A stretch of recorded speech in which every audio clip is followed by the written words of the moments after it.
और जिंदगी भर आपका साथ जो है वो देते रहेंगे। धन्यवाद। धन्यवाद। अधीर रंजन जी, आप बोलना चाहते हैं? क्या करोगे आप बोलकर? बोल। अधीर रंजन जी सर बोल देते हैं। ऑलराउंडर है, किसी भी बोल सकते हैं। सर ये बिल को तो मैं समर्थन करता हूं। आपको ही बोलने का मौका देंगे भी थोड़ी देर बाद, पक्का देंगे आज।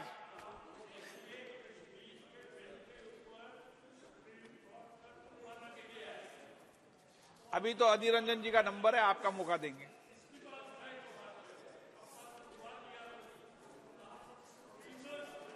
आप बोल रहे हैं? हाँ सर बोल रहे हैं। Sir, I rise to support this legislative document under the nomenclature Jammu and Kashmir Reorganization and Second Amendment Bill 2023। Sir उस दिन भी चर्चा हुई थी, लेकिन उस समय सरकार को ये ध्यान नहीं रहती कि हमारे महिलाओं के लिए रिजर्वेशन करना जरूरी है, लेकिन बाद में इनको ये पता चले कि महिलाओं को भी सम्मानित करना चाहिए। इसलिए जो शुरू से नहीं हुई, चर्चा के दौरान जब विपक्ष की तरफ से सरकार को सारे सलाह दिए गए थे, सारे गुहार लगाए गए थे, तो सरकार को ज्ञान की उदय हुई है और उस समय वो महिला को संरक्षण देने के लिए दूसरा एक विधेयक ला रही है। तो ये उचित कदम है, तो मैं उचित कदम को सराहना करते हैं और समर्थन भी करता हूँ। सर बात यह कि सर आप सब जानते हैं कि कल सुप्रीम कोर्ट की तरफ से जो निर्देश आए हैं, जम्मू कश्मीर में चुनाव कराना भी जरूरी है। सुप्रीम कोर्ट ने यह कहा कि 2024 साल के सितंबर महीने के अंदर इलेक्शन कमीशन को यह निर्देशित किया गया कि चुनाव होना जरूरी है।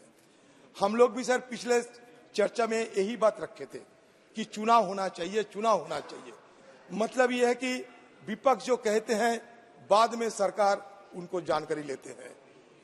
तो ये चुनाव जरूर होना चाहिए और मैं ये सरकार को गुजारिश करूंगा, देर नहीं करना चाहिए। उतने देर क्यों? अगर सरकार चाहे, सरकार अगर सुप्रीम कोर्ट पे जाए, सरकार अगर इलेक्शन कमीशन को कहे, तो चुनाव पहले भी हो सकते हैं। चुनाव पहले क्यों नहीं करा जा सकते? लोकसभा के साथ साथ वहां के चुनाव भी करा सकते हैं। ये कोई मजबूरी नहीं कि हमें जब तक कोई नहीं कहेगा तब तक हमें चुनाव नहीं कराना, क्योंकि सदन के अंदर आपने कमिटमेंट किया था, हमारे गृह मंत्री ने सदन के अंदर एक कमिटमेंट किया था कि हम चुनाव कराएंगे। ये भी कमिटमेंट किया था हम स्टेटहुड भी देंगे एप्रोप्रिएट टाइम में। तो हम ये कहते हैं चुनाव कराने के पहले क्यों स्टेटहुड नहीं दिया जाते? अब स्टेटहुड दे दिया करो, उसके बाद चुनाव कराओ। तब तो जम्मू कश्मीर के लोगों को ये लगेगा कि भाई हमारे बात थोड़ा बहुत सुना जाता है।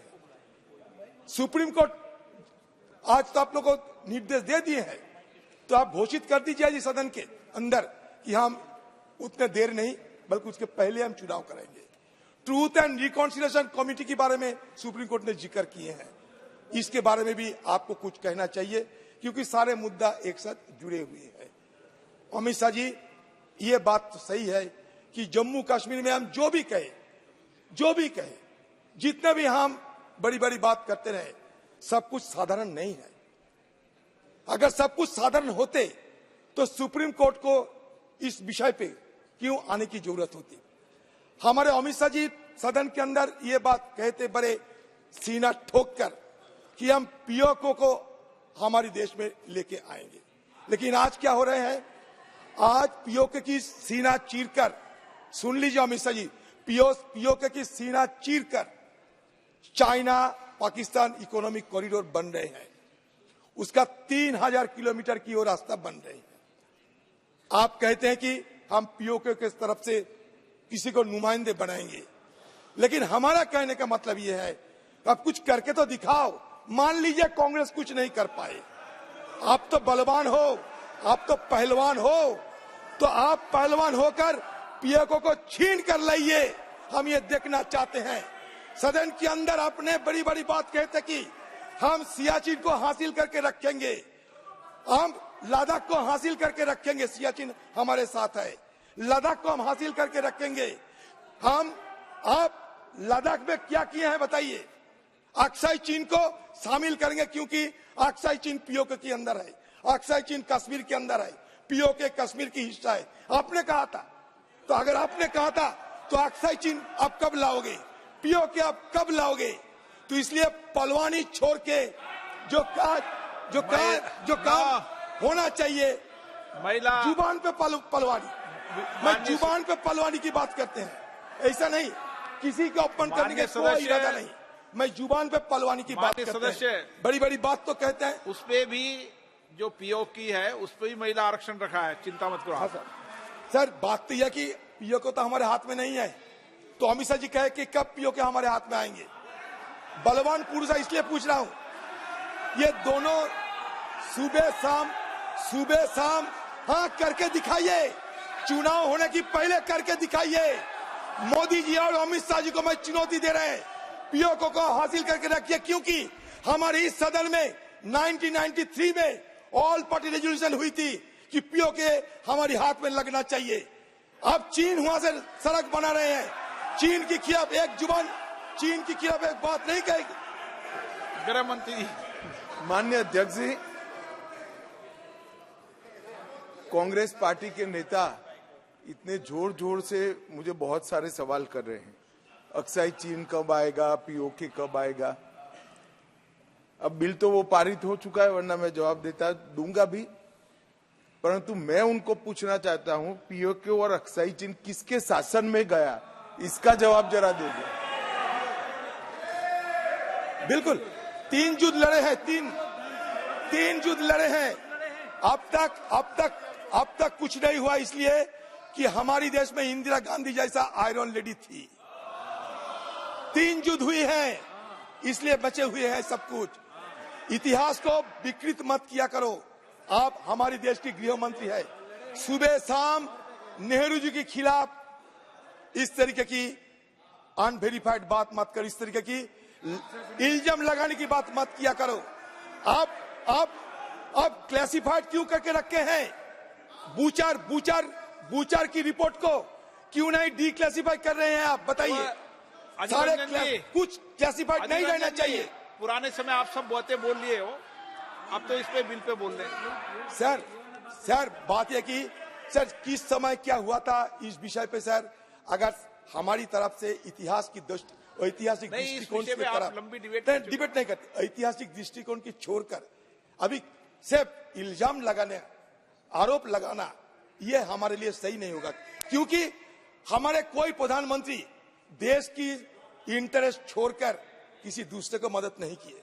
लेकिन आज इस तरीके की इल्जाम लगा जा रहे हैं कि जैसे कि एक अपराधी थे कोई हमारे पूर्व प्रधानमंत्री, ऐसा नहीं।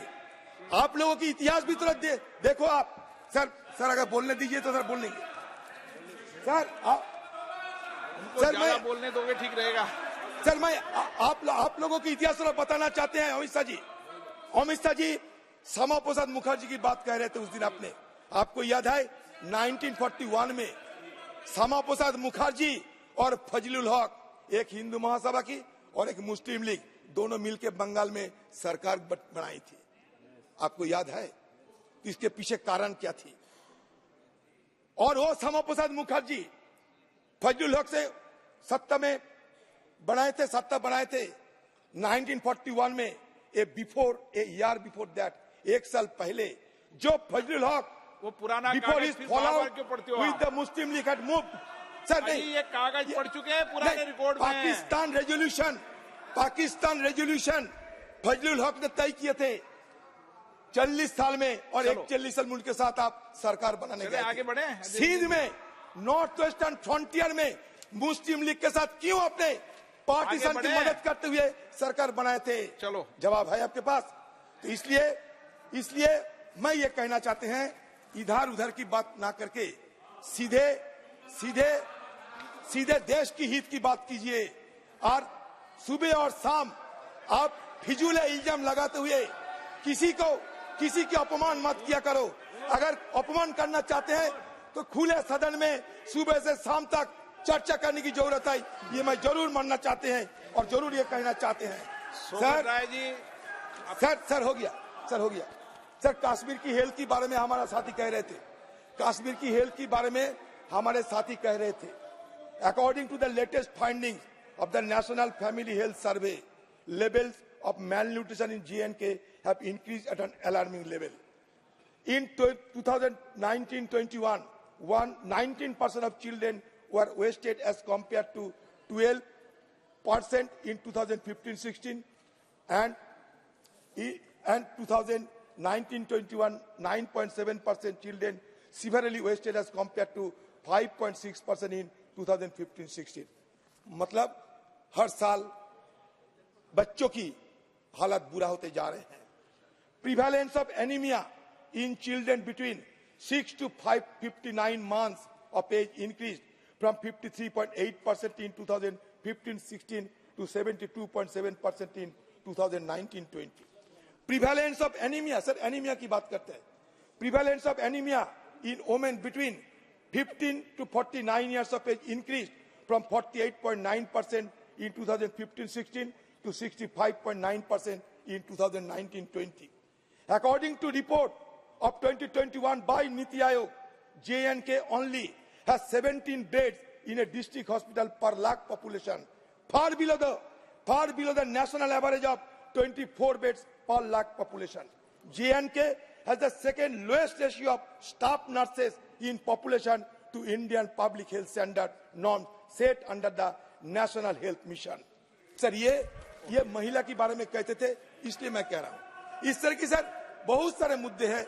आज मैं नहीं जाना चाहते, लेकिन जरूर ये बिल को स्वागत करते हैं और जल्द से जल्द जम्मू कश्मीर में चुनाव करके आप दिखाइए, पूर्ण राज्य की दर्जा दीजिए. पहले पूर्ण राज्य की दर्जा दिया करो, उसके बाद चुनाव करो. जो हारे जो जीते इसमें हमें कोई लेना देना नहीं है. ये करके दिखाइए. सौगत राय जी.